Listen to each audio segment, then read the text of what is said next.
Hey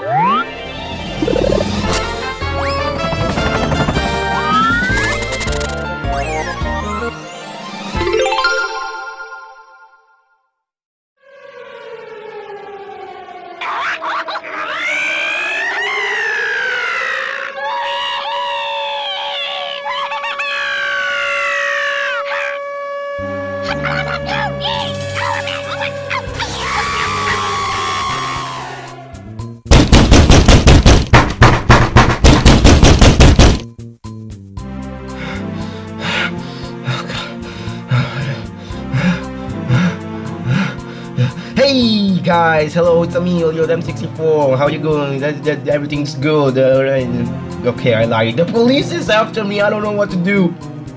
Okay, so I know what you're thinking. Oh wow, Lollino, what the hell did you do? Did you kill a man or something? And to that I say, don't worry, I didn't. Yet. Okay, so like one day I was chilling with Mario, I just said out of the blue, I like Mario Party 9, and then I started telling other people about this, and you know, I thought that it was fine, it's just an opinion, but apparently I'm not supposed to like the game, I'm supposed to hate it, and now everybody wants me dead! Okay, but like, maybe everything's calmed down, you know, let me check outside real quick.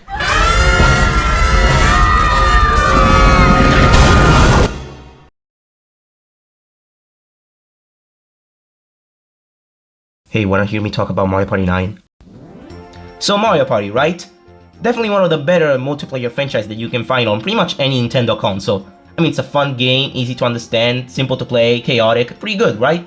And the sheer number of entries is just insane. I mean, we have the 10 main games, we just got our third one on the Nintendo Switch, and then there are the ones on other Nintendo handhelds, like Mario Party Advance, DS, Island Tour, Star Rush, Top 100, even Mario Party E for the e-reader, which was an accessory for the GBA that allowed you to scan cards and play games.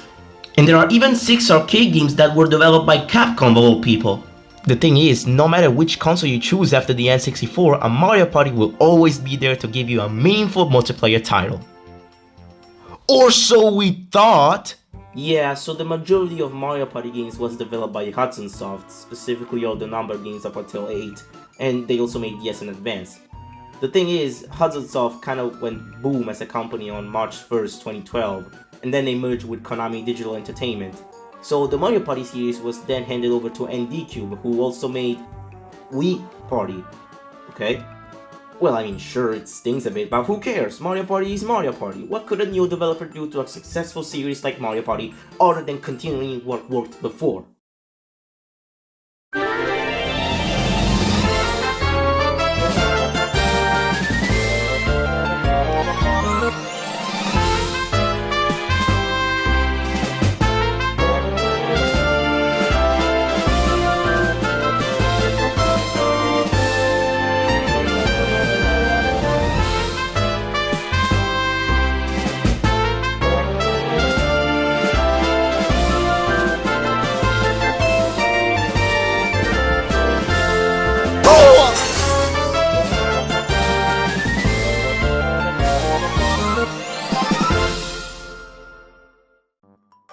Yeah, so when I said that it was a successful series, while it was somewhat true, I cannot deny that when the Game 2 titles were coming out, people were getting sick of Mario Party.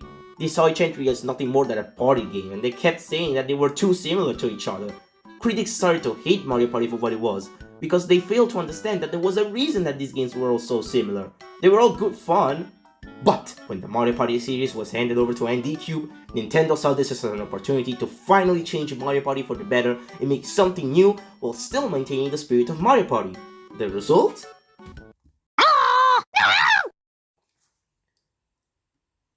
People did not like Mario Party 9. But I did. Oh shoot, they're coming!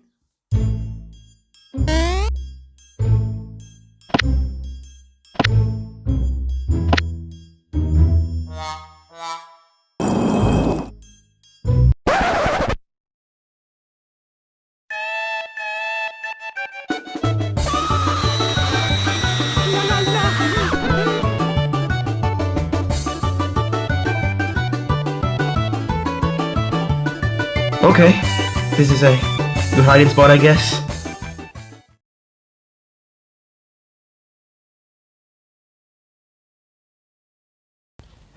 Looks like I have to stay here for a while, huh?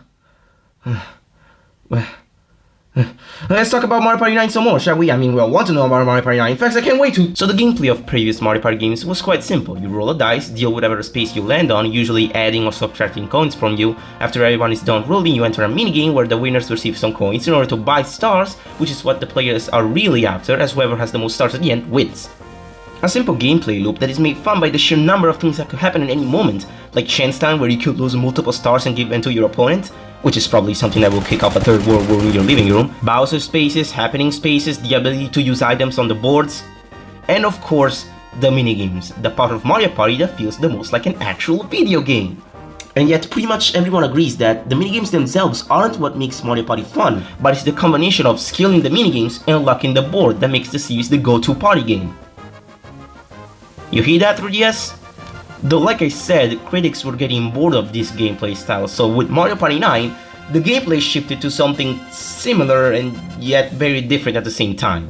So, in Mario Party 9, instead of each player moving individually on a big board without a set beginning or ending, with a lot of branching paths, every player is in a car. The boards are linear and you all move at the same time. In this game, you roll a dice, deal with whatever space you land on, usually giving you extra dice blocks, spaces that shuffle the player order, spaces that trigger a wheel that could screw over anyone at any moment, or vice versa, and minigame spaces as you try to collect as many mini-stars as you can. The mini-stars don't have a space for them, rather they are on the board in between two spaces, and if you drive up to them, they're yours. They come in groups of 3, 5 or 10 mini-stars, and these are the only collectible. You don't spend them to buy stars, instead whoever has the most mini stars at the end wins. And well, I think that it's a good system. A lot of people say that it just removes strategy, but I actually believe that there are a lot of things to consider during your dice roll that I will get to later. Now, when it comes to minigames, those will begin when either 1, someone lands on a minigame space, or 2, a few players have rolled their dice and someone lands on a dice block space. You see, people often say that they hate this mechanic, that they don't play enough minigames, and to that I say, the hell are you talking about? If all of the players have rolled their dice and none of them have landed on a minigame space, there is a very, very high chance that the next time they land on a dice space, which is about as common as a blue space in other Mario Party games, there's also going to be a minigame. So really, you play just the right amount of minigames. Plus, with this new gameplay, each character ends their turn really fast when compared to the older games, so having less minigames kind of makes sense, even if technically I still believe that you play just as many minigames here as the older games. And the minigames themselves? I mean, come on, some of these minigames are absolute classics and some of my favorites too. I mean, you got things like Toad and Go Sticks, Mesh Compactors, Don't Look, Goomba Spotting, Goomba Village, Twist Ending, freaking Pizza Me Mario, come on! And let's not forget the Bowser Jr. minigames, most of these are also really fun. And of course, winning the minigames gets you mini-stars, so you're not just praying to get lucky on the boards to pick them up. I've seen people say that winning the minigames doesn't matter in this game because there are mini-stars on the boards themselves, and I'm like, no? There have been many play sessions where I had real bad luck on the boards, and yet I still won because I got first in all minigames, and especially when you take into account the boss minigames. That's right, Mario Party has bosses now, and beating them gives you tons of mini-stars, not counting the Captain bonus that I'll discuss later. And also... Oh no, I hear someone coming. Where do I go? Huh, this is Mario's house. Well, I can't just hide here, can I? But I might have an idea.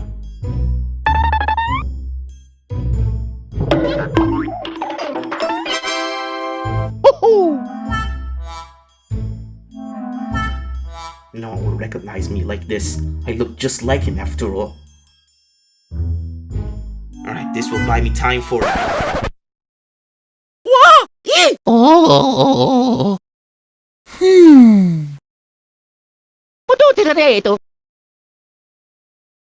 Yeah, I am. Just please, let me find somewhere to hide. I'm a wooden band after the whole Mario Party 9 thing, you know. Oh!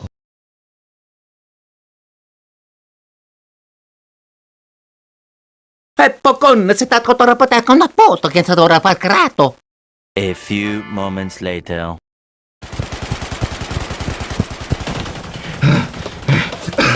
Okay, they never guessed that I came back here. Anyway, time to talk about the boards! Okay, so, what exactly makes the boards fun in this game in my opinion? Well, let's go over each one as they appear in the story mode, shall we? Side note, the story is bare bones about who the heck cares about Mario Party lore. I mean, I do, but... Dang, I wanna live here. Anyway, Toad Road is the first board of the game, and I admit it does kinda give the player a bad impression of the game. The whole beginning is filled with green spaces that do nothing. Anyway, once you start skiing the mountain though, it picks up in quality. You got the lucky space in the clouds, the little bridge minigame, and our first captain event. A captain event starts when a player lands on this yellow and green space. The captain refers to the player that landed on the space, as they are the captain of the car in that moment. Each board has its own captain event, and the captain plays a huge role in what each player could win. Here in Toad Road, it's 9 Island. Whoever reaches the 10 mini-stars wins them, and the captain chooses the player order. You might think that you should just, let everybody roll and then he goes right at the end. But there are a lot of dash spaces that make the player roll their dice again, so there is an element of strategy and risk and reward with this, see? Oh, don't worry, I'll talk more about the game's strategy in depth later. Next!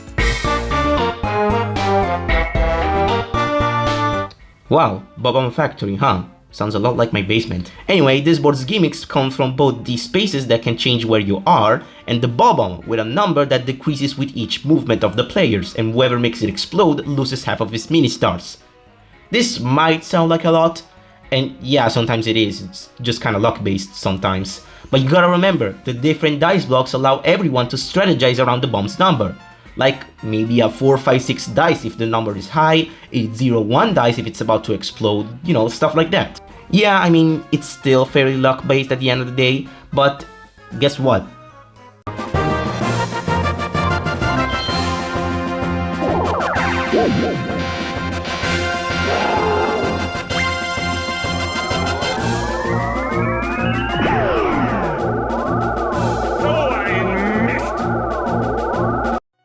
Yeah, I know it's not exactly the same, but it is a very similar concept that you can strategize around in both instances.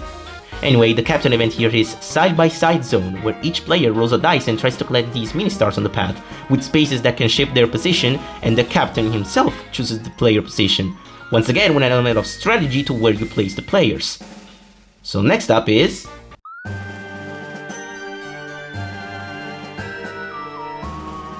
This board's gimmick is a boo that moves 3 spaces with each turn that, if it catches up to a player, will remove half of their mini-stars.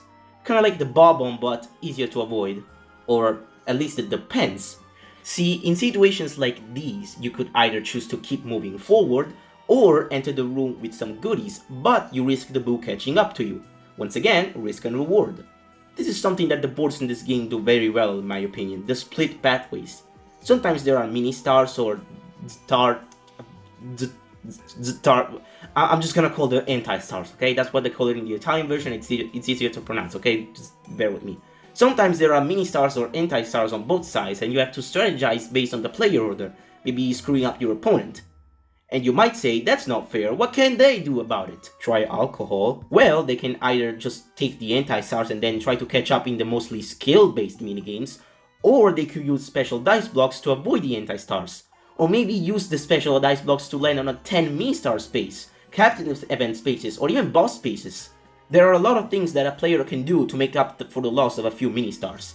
Plus, I mean, Mario Party boards should still be luck-based after all. That's what makes them fun. Yeah, it's different from before, but I don't think that it's a bad system. Anyway, in the captain event you catch a rat. And people say this game is bad? They sure do! Huh? What's happening, bro? Rough day, huh? What the? Who gave you my address? Why are you here? What the? Listen, man, you're not the only one that likes that dang Wii game. So you like Mario Party 9 too? What exactly happened? It was brutal. They tried to arrest me, they even stole my hat. But when I learned about you, I knew I had to come here. Well, I mean, why exactly did you want to see me then? I just assumed that you had a plan to get us out of this whole thing. Well, I guess we could get out of here now.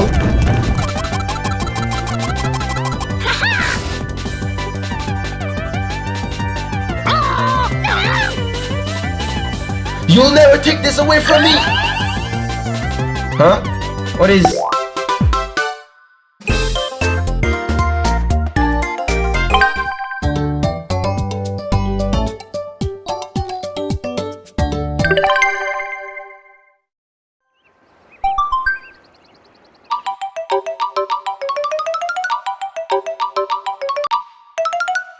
start!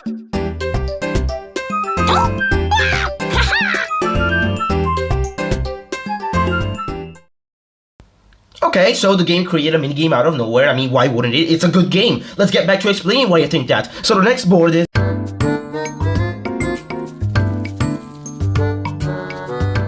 The gimmick of Blooper Beach are bloopers.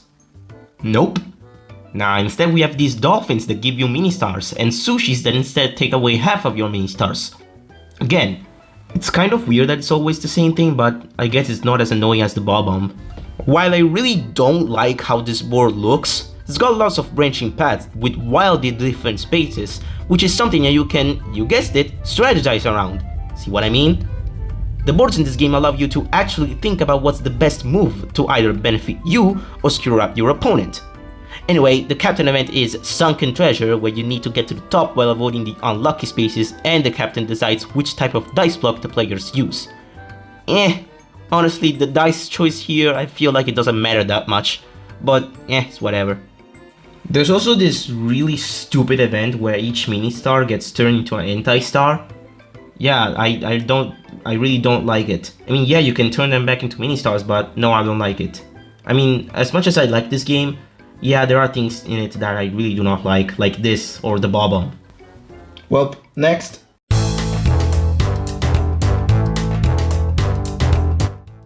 This is my favorite board in the game. The main gimmick is lava. I love it. See? It rises up, and if it hits the car, the captain loses half of its mini stars. So kinda like the sushi and the boo, but with one key difference. There are spaces on the board that affect how much the lava rises, since it normally only goes up by 2 spaces, but you can add 2 or even 4 more spaces. This means 2 things. One, it adds an element of luck and chaos to the board, you knowing that you could just activate one of these spaces and lose your mini stars, or you could land there on purpose so your opponents are almost guaranteed to hit the lava. And what is this? A criminal act. That's right, it's strategy. I also love how the pathways work in this board, each player choosing a direction only for a wheel to spin with the characters on it. Maybe you want to go left because it benefits you, well, the other players can interfere, or maybe you want to go right because it will screw up your opponents. Well, they can choose otherwise, while still giving you the chance to move where you want via the wheel. After all, Mario Party should still be luck-based at the end of the day, right? Anyway, the captain event here is Dice Block Chicken. Basically, you try to get mini stars and not fall. The captain chooses when to stop moving. It's basically just reverse Sunken Treasure. Next! On the complete opposite side of the spectrum, Bowser Station is my least favorite board. It's just a circle. Maybe it would have been better if it was a square or something. Wait a minute! Anyway, the gimmick here comes from this big Bowser robot that sucks up mini stars when you land on certain spaces, and if you land on a lucky space, then you get them all. Or a minigame will start if it has sucked enough mini stars. You know, it kinda reminds me of the Bang from Mario Party 2, but he doesn't take away the mini stars from the players, he just collects them from space, I guess. Anyway, this board has 3 captain events. Now I know what you're thinking. How is that possible?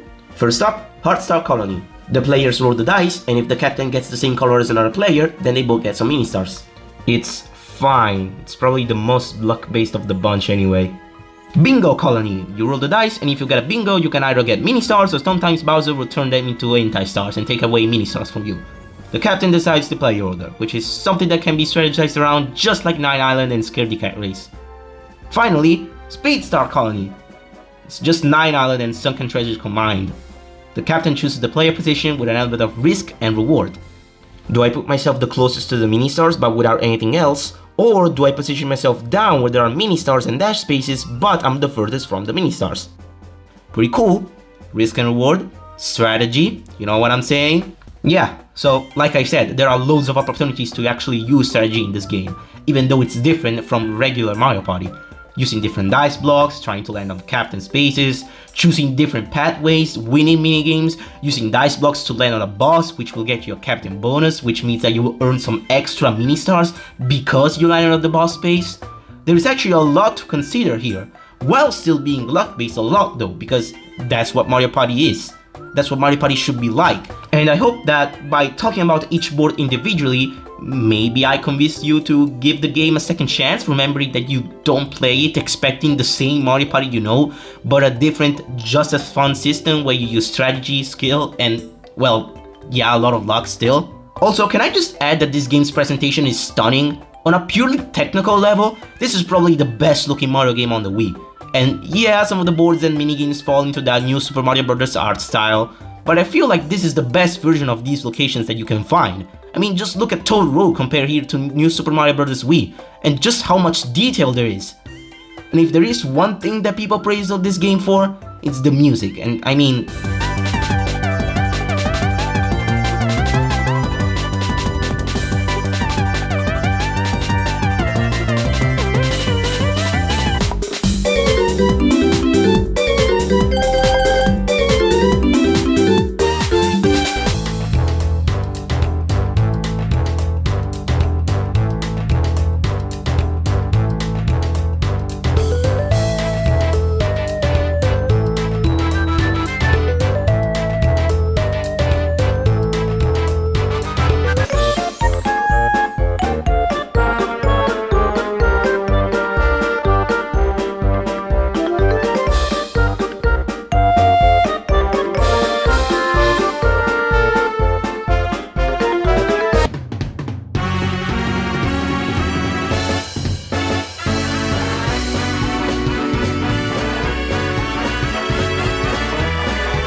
And now you might think that's it. What are you, a potato?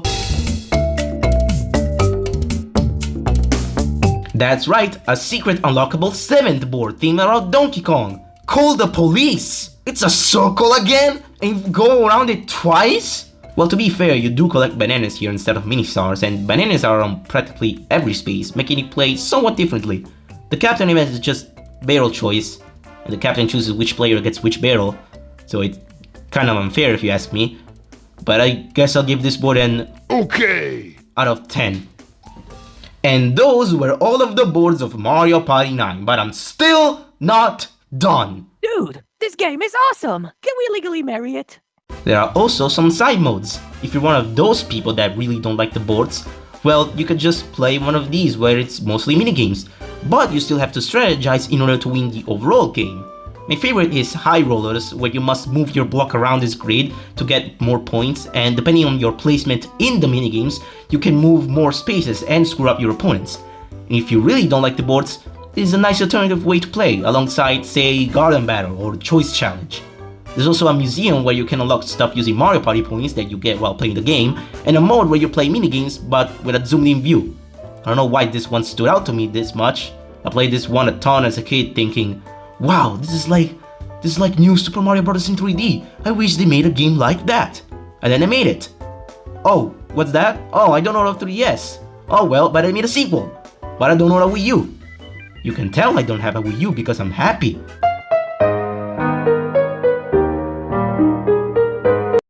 Well, at least I got 3 on Switch.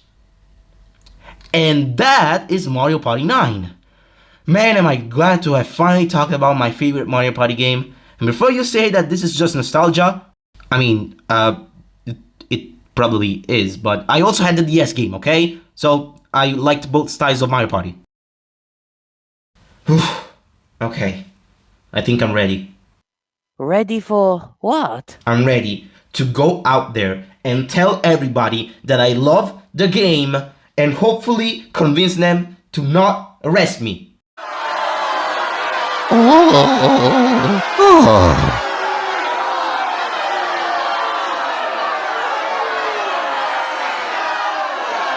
Everybody shut up! Listen, I get it. It's weird when someone likes something that you thought was pure garbage. But at the end of the day, who even cares? You know, for a while, I thought that I was the only person who liked this game. But now, I know that I'm not alone. I met Cartoon Low here, and to be honest, I've even seen some YouTube videos that also say that this game wasn't as bad as they once thought. Though, not a lot of them actually love the game like me, but that doesn't really matter. Who cares if I like Mario Party 9? Who cares if that toad over there likes Sonic 06? And who cares if you don't like, say, Mario Odyssey? I mean, come on. Life would be boring if we all thought the same thing about everything. And, in a way, this video, where I explained why I love Mario Party 9, it doesn't mean that now you have to love it too. I mean, I will like it, but if you still hate the game, I don't really care. I've never cared. All I know is that I love the game. It doesn't have to go much deeper than that.